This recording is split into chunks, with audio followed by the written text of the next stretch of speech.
The third season of House of the Dragon is really setting the bar high, and after the eventful and action-packed season opener, the second episode continues to throw up some new surprises our way. I think Olivia Cooke couldn't have expected season 3 any better, where the actor said that no one's having a good time. The war has worsened, the stakes are high, and new losses mark the victory with tragedy, even as Queen Rhaenyra takes the Iron Throne. If you thought that the Battle of the Gullet was the highlight of the third season, you can rest assured that a lot more is yet to come, because the events of the second episode make it very clear that we are in for a lot more carnage.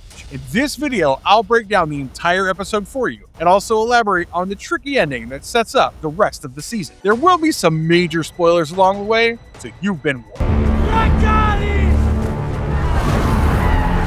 Aftermath of the Battle of the Gullet. The episode starts off exactly where the first episode left off, in the wreckage of the Battle of the Gullet. The haunting aftermath looks all the better with the shot from the dragon scouting the water, setting the remaining enemy ships on fire. I love how this also serves as a solid reminder that this season will be dictated by the performance of the dragons in a big way. The battle with the Triarchy might be over, but the ruins of ships and dead men everywhere tell you clearly enough that the victory is not one-sided by any means. Of course, we have the big loss of Jace as shown in the final moments of the season premiere, but here, Baela carries his lifeless body on Moondancer back to Dragonstone. This is a heartbreaking moment as he's brought to Dragonstone, and a group of Dragon Keepers carry him to the main hall as a dejected Baela leads them. Sir Lawrence Marbrand is the first to see the dead prince, and even though he learns that the battle has been won, it's no consolation at all. When Rhaenyra enters the scene, you can actually hear the silence for a moment. She sees her son's lifeless body, but she doesn't want to believe what she's seeing here. The acting performance is remarkable as she takes her time to touch the corpse,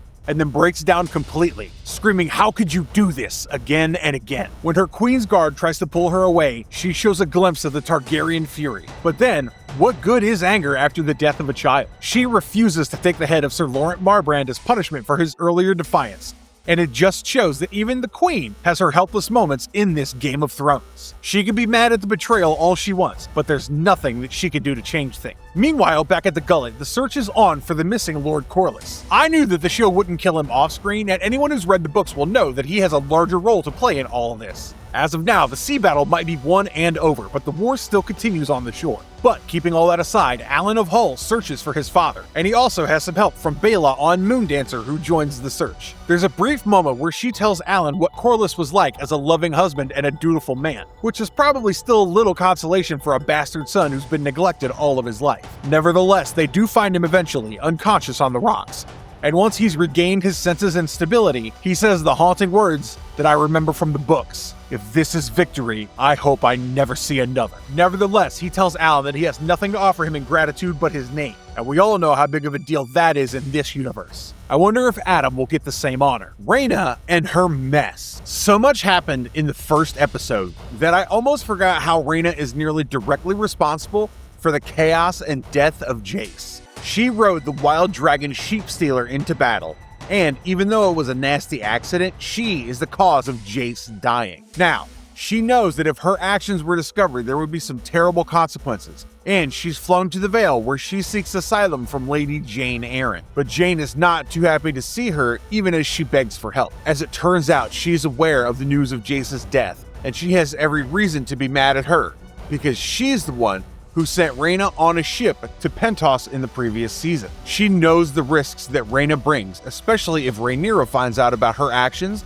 and hunts her down to the Vale. Rhaena's confident that nobody saw her, but Jane is still not convinced and asks her to never come back here. As a last-ditch effort, Rhaena offers her a dragon as protection from Aemon and Vhagar, and this seems to soften the deal. Jane's still not going to allow her directly into the Vale, but she suggests that the Vale is vast, and she cannot stop a dragon from seeking refuge in the wilderness. At the same time, she also makes it pretty clear that she doesn't want to see her again. I guess this means that she'll be staying in the Vale for now, but she won't be protected by Lady Jane, which actually makes sense because in this hostile world, everyone looks out for themselves. The Riverlands party is interrupted. I have to admit, I really like watching the Northmen fight alongside Daemon because there's something about them that matches vibes. If you remember the first episode, the Winter Wolves were led by Roderick Dustin and delivered the head of Jason Lannister to Daemon. In this episode, they're shown celebrating in the woods and parties getting louder with quirky songs and drink. But the fun ambiance is soon interrupted by the arrival of Sir Simon Strong, who shows up with some impressive gifts,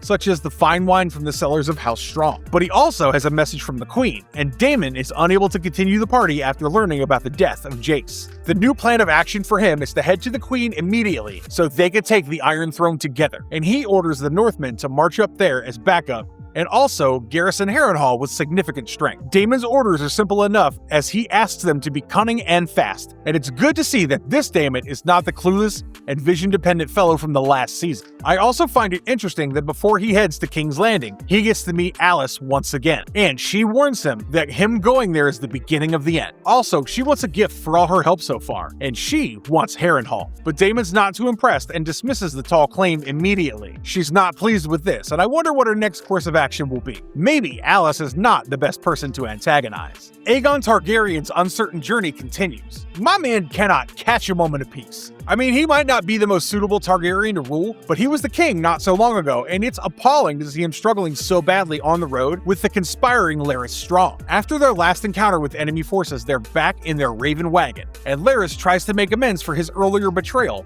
where he disclosed Aegon's identity to the enemy. Aegon is understandably worried about his fate, especially after learning that he might be taken to Rhaenyra. Larys has no real consolation to offer him, and their almost comical conversation is interrupted by another fight. Basically, their wagon runs into a fight between the escaping Triarchy men and some of the Lannisters on the road. And it's amusing to see Aegon tackle one of his captors from behind as he stabs him multiple times in order to escape. He's now headed for Rook's Rest because he believes that he might have some allies there. But the truth is that he has a lot to be wary of, and I'm not sure where the show's really headed with his story arc. The drama in King's Landing. Let's not forget the little arrangement between Alicent and Rhaenyra as they tried to avoid a bloody confrontation one last time. Keeping in line with what she had promised, Alicent immediately springs into action after she watches Aemond leave on Vhagar. She goes straight to Commander Luther Largent of the City Watch to get everything in order for a peaceful takeover of Rhaenyra. She tells him that Rhaenyra is coming, and given the circumstances, where Aegon is presumed dead and Aemond is gone, the soldiers won't stand a chance. Also, Helaena is in charge now, and she wants to allow Rhaenyra to take the throne for a peaceful settlement. Alicent even calls for a small council meeting, and you immediately get the sense that something big is about to happen here. But even in the middle of all this, there's a disturbing little incident where the Master of Laws, Jasper Wilde, approaches Alicent with an indecent proposal. He almost forces himself on her, but his evil intentions are interrupted abruptly by Maester Orwyll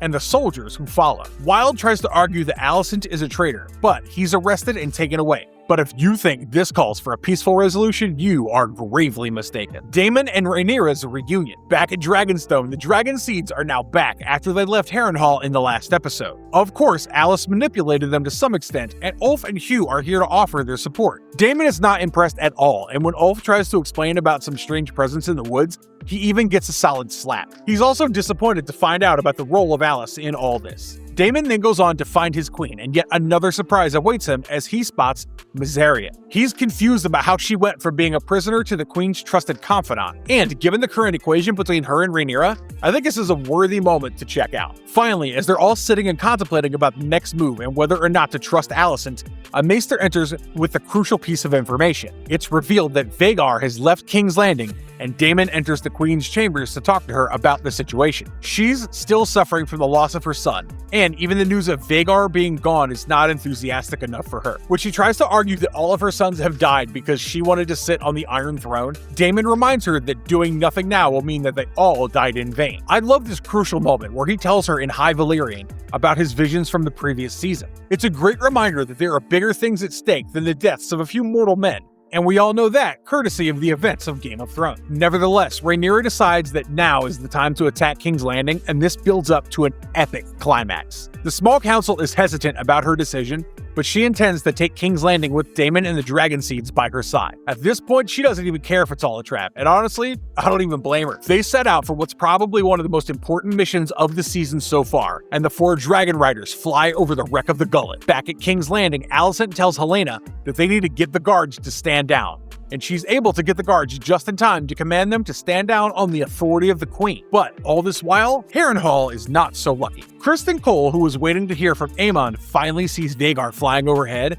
and they all march to Harrenhal. Aemond makes quick work of the soldiers, and his dragon burns them to a crisp, and he then enters the main hall to find Simon Strong and his sons in the middle of lunch. Simon tries to talk his way out of the situation, but Aemond stabs him to death. He also kills one of his sons, but another son stabs Aemond in the back. attack. He's still able to kill the attacker, but Aemond is seriously injured. In a dramatic scene, Alicent enters the scene and Aemond begs her for help as he lies in a pool of blood. Now, in case you're wondering if Aemond is dead, I can assure you that he's not. This is not the kind of easy death that he'll get, and I think Alicent will now care for him because her last interaction with Daemon might have prompted her to switch sides. The death we weren't prepared for. I think the biggest moment in the episode comes from the final moments as Rhaenyra makes it to King's Landing, and she has it relatively easy. The guards have abandoned their posts, and the dragon-killing weapons are inactive. But the invasion's not completely smooth, and a couple of guards have to be neutralized by Daemon himself. Finally, as he leads Rhaenyra to the Iron Throne, a group of guards block their way. But the city guard, led by Sir Luthor, quickly joins them as he remembers his old commander Daemon. And this is like the happy version of Ned Stark's arrangement with the City Watch in Game of Thrones. Daemon orders every traitor to be rounded up.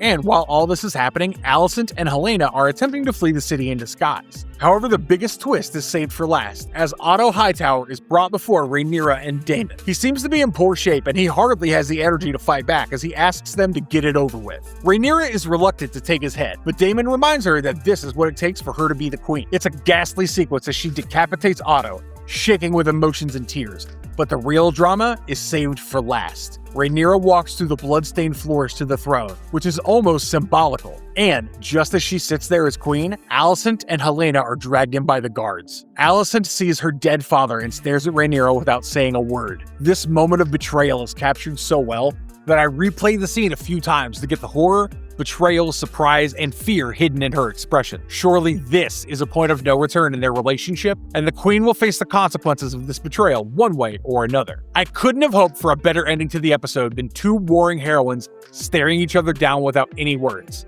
The sheer betrayal and the look on Alicent's face is enough to take away the thrill of victory, even if there was one in the first place. You see, Rhaenyra didn't really want to kill Otto Hightower, but such are the things that duty commands. The weight of this execution will sit with her long enough, and I'm sure that there are going to be some consequences, which will mark the next part of the narrative. I love how Rhaenyra winces through the execution, but she's still strong enough to deliver the killing blow. And in a way, this enables her to be a worthy queen on the Iron Throne. This show was never supposed to be about just senseless battles and killings, and after this episode, nobody would complain about the lack of emotional quotient in the story. As it turns out, you can never truly win in the Game of Thrones. I'd love to hear your take on the episode in the comments below, and also share your views on the upcoming events and what the consequences of Hightower's killing might be. Be sure to like the video, subscribe to our channel, and ring that notification bell, so when there's more House of the Dragons videos, you find out first. Have a great day, stay safe, and as always, stay marvelous.